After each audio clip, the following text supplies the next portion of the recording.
Amis de la littérature et des mots, comme vous le savez vraisemblablement, le prix Gilles récompense chaque année un auteur qui sort de son genre habituel. En 2010, l'année de création du prix, le premier lauréat fut Jean d'Ormesson, l'immortel, pour son essai sur les barbecues et les planchas qu'il intitula Merguez Party.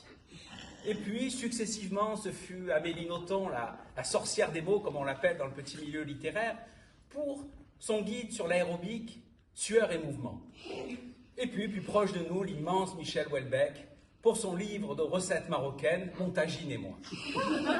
Alors, cette année, le prix échoue à Stéphane Brinville pour son roman policier Minuit moins 12. Nous sommes chanceux, et j'insiste sur ce point chanceux, de compter l'heureux lauréat parmi nous aujourd'hui, car il réside 10 mois sur 12 dans son Poitou natal. Alors je vous demande de l'accueillir avec toute la déférence et l'admiration qu'il suscite dans le milieu littéraire, Stéphane Brinville. Cher Stéphane. Bravo. Cher Stéphane. Appelez-moi maître. Ouais. Cher maître, je vous invite à vous asseoir pour démarrer cet entretien littéraire. Alors, tout d'abord, je voudrais vous adresser tous mes respects et tous mes remerciements d'être sur ce plateau avec nous. Parlons un petit peu de ce jury qui était composé, je crois, des plus grandes personnalités de la littérature française. Il y avait des noms illustres, tels que Ernest Lefromou, Huguette de Lavar, Viviane Sambeuf, et le pape des lettres françaises, j'ai nommé le grand, l'immense Bernard-Henri Lacrotte. Mais qui y avait-il aussi? Sa sœur. Sa sœur, tout à fait. Tout le gratin littéraire était de la partie, si j'ose dire. Alors ce jury, apprenant vos attaches macronistes dans le Poitou, vous êtes passé, je crois, de une voix au premier tour de scrutin à 23, 24 voix au deuxième tour. 25. 25. Ah, quel plébiscite et surtout, quel honneur vous nous faites d'être sur ce plateau, vous qui êtes si rare à Paris, évidemment. Alors, les critiques littéraires ont tendance, je crois, à scinder votre œuvre en deux grandes périodes. Oui, c'est ça, la première et la seconde. La période parisienne et la période poitevine. Oui, absolument, absolument. D'ailleurs, on a coutume de dire que le manque d'imagination, n'est-ce pas, de ma période parisienne n'a d'égal que la grossièreté de ma période poitevine. Tout à fait. Alors, je suis heureux que vous évoquiez ce thème.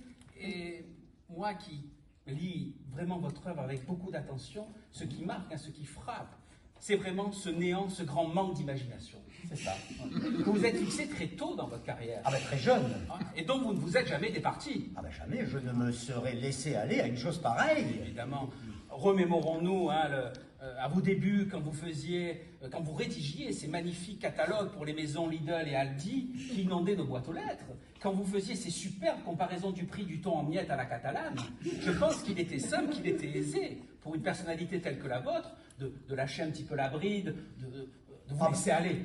Ah ben jamais je ne me serais laissé aller à cette imagination. Non, on pouvait, et pourtant, rien du tout. Il y a déjà chez vous ce qui confine à une forme de déficience cérébrale, je pense. Déficience cérébrale, c'est un bien grand mot, non? Oui, alors peut-être que le terme n'est pas assez juste. C'est une forme de, comment dirais-je, une forme de déficience mentale. Déficience mentale, tout à fait. Qui, loin de vous desservir, je crois, vous a amené à cette rigueur, cette fermeté dans l'écriture. Oui, fermeté intérieure et difficulté. Fermeté et difficulté. Vous jetez comme ça ces deux mots dans le débat. Alors, difficulté, évidemment, quand on vous lit, on sent que tout ça n'est pas venu facilement. Mais difficulté, j'ai envie de creuser. J'ai envie de vous dire difficulté de quel ordre? Difficulté à vous chercher? Et me trouver. Ah oui, tout à fait. Parce que, voyez-vous, il faut le dire, jusqu'à l'âge de 12 ans, je n'ai fait que des bâtons. Et j'insiste là-dessus, ça n'était que des bâtons. C'est un indice, mais ce n'est pas concluant. Ah ben c'est un indice. Oui, tout à fait, oui, tout à fait. Mais quand vous dites bâton, j'ai envie de vous dire bâton comment? Ordinaire. Mais quand même tout de même assez net, assez précis. Ah ben assez précis. Ah oui. Il faut rappeler à notre auditoire que vous n'aviez que 12 ans. Ah oui, je n'avais que 12 ans. D'ailleurs, ma précision dans le tracé des bâtons impressionnait mes maîtres. Ah, oui. Et j'insiste là-dessus, ça n'était que du bâton. Ah oui, tout à fait, tout à fait. Et quand on suit, comme moi, un petit peu les choses, oui, il faut voir quand même la valeur compris ces fameux cahiers de bâton. Ah oui, alors je ne voudrais rien dévoiler à notre cher public, mais vous savez que lors de la dernière vente chez Drouot, un cahier de bâton ordinaire, un cahier brouillon. Brouillon. Un cahier brouillon de 25 pages, 750 000 €. Voilà, dis donc, Charmette, ça fait la culbute. Ah oui. Alors, ça donnait le bâton à combien, tout ça? Ça met le bâton entre 160 et 165 €. Mais vous savez, au prix de la baguette. Ah oui, et de l'inflation. Oui. Alors, après cette période qu'on a trop cavalièrement l'habitude d'appeler période bâtonnée, je crois, arrive l'écriture normale, c'est-à-dire notre façon d'écrire à nous tous. L'écriture normale. Ah oui. Ça correspond à quoi? À ma 20e année. Ah oui, tout à fait. Alors, pour notre public, Oui. notre public parisien large ce soir, vous n'auriez pas, comme ça en mémoire, quelques vers, quelques phrases que vous écriviez à l'époque à nous déclamer comme ça? Écoutez, si, mais enfin, c'était pas prévu, ça. Non, c'était pas prévu, mais ça donnerait à notre auditoire une idée de l'ensemble de votre œuvre. Bon, alors, j'écrivais à cette époque-là, n'est-ce pas? Je balayais la réserve, tu balayais la réserve, il balayait la réserve, nous balayons la réserve, vous balayez la réserve, ils balayaient la réserve. Magnifique, magistral. Et ça s'appelait comment? Imparfait. Imparfait. Tout est compris, tout est ramassé dans le titre. Il y a vraiment déjà chez vous ce souci de la perfection. Ah ben c'est un souci primordial, Oui, car voyez-vous, à cette époque-là, ce que je voulais mettre en avant, c'était le problème de l'homme face au balai. Évidemment, c'est la grande question sociale. Absolument. Alors, après cette période, arrive une période que j'affectionne particulièrement. Votre grande période épistolaire. Épistolaire. La correspondance. Bon. Alors,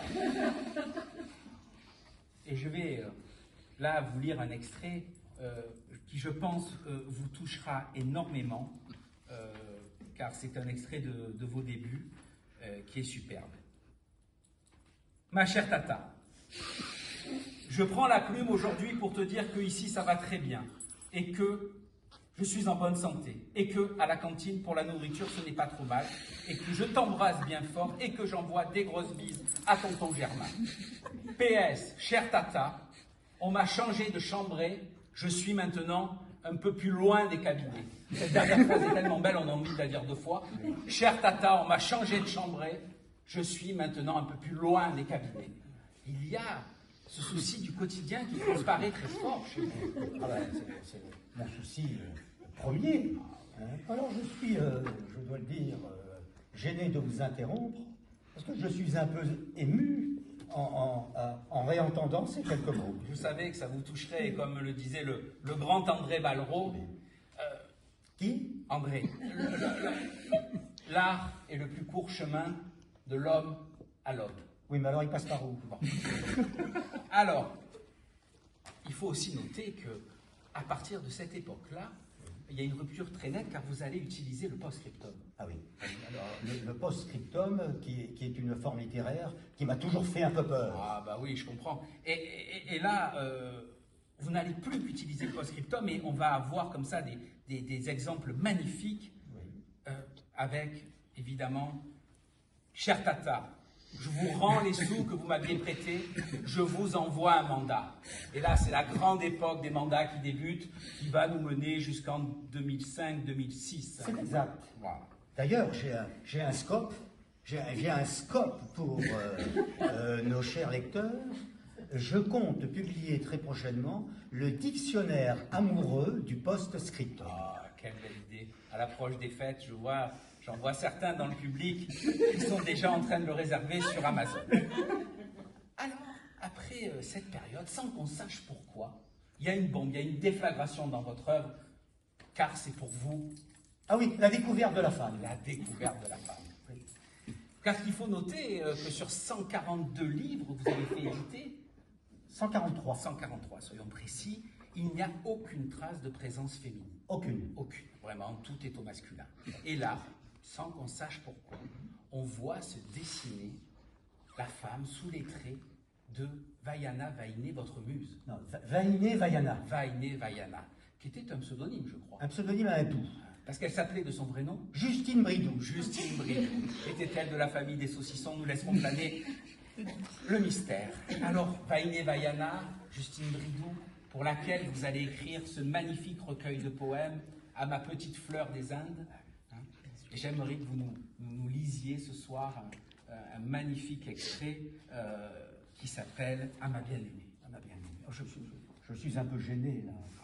Mais je vais essayer de vous le dire de la plus belle des manières. Merci, Charles. Alors, Tout à fait. oui. Nous allons... Alors, ah ben le Voilà. Alors, vous le sauriez. oui. Alors, à ma bien-aimée. Vous voulez un accompagnement musical, quelque chose? Non. Je vais mettre derrière. Oui. Oui, alors moi je vais l'envoyer. Et il va revenir. Vaïné, Vaïana, quand tu rentres le soir, accablé sous le poids de ta journée d'usine, et que sans dire un mot tu vas dans ta cuisine préparer notre soupe et couper le pain noir, j'observe sans parler, là, assis sur ma chaise, épuisé de cette journée qui n'a que trop duré, ta poitrine infinie et ta taille d'obèse. Je penche un peu la tête et me mets à rêver. Vaïné, Vaïana, tu es toute ma vie. Tu es mon univers et tu es mon bien. Tu peux bien m'imposer les pires avanies. Qu'importe, tu travailles et moi je ne fais rien.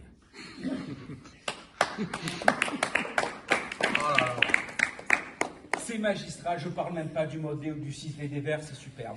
Mais vraiment, ce qui marque, ce qui frappe, c'est quand même la grande idée sociale du dernier vers. Oui, absolument. Alors, ce que j'ai voulu mettre en avant, voyez-vous, dans cette œuvre, c'est toute l'abnégation de cet homme qui dit « Non, non, non, il n'y a pas de place pour deux, alors je m'efface, c'est ma femme qui travaillera. » Tout résume vraiment, ça résume vraiment l'ensemble de votre œuvre, l'homme qui s'efface devant la grâce. Superbe. Alors, avant de clôturer cet entretien, je me suis laissé dire que comme Flaubert, quand il est parti pour écrire Salammbô, comme le grand Jacques Brel, quand il s'est en allé aux Marquises, vous seriez vous-même en partance de votre Poitou natal vers une nouvelle destination exotique. Est-ce que vous pourriez lever le voile sur cet endroit secret? Écoutez, c'était pas prévu ça, mais enfin bon, pour mon cher public, je vais dévoiler ma destination. Alors c'est entre Montmorillon et Velay, sur la route de Confolens, au lieu dit l'Arbre Sec, au kilomètre 12, tout près de la fromagerie. Mais je n'en dirai pas plus, car je veux garder le mystère, voyez-vous. Pour vivre heureux, ils vont cacher. Il me reste à vous saluer et vous dire que le prochain entretien se passera certainement à la fromagerie. Oui, je vous attends à la fromagerie. Merci mille fois. Merci. Merci.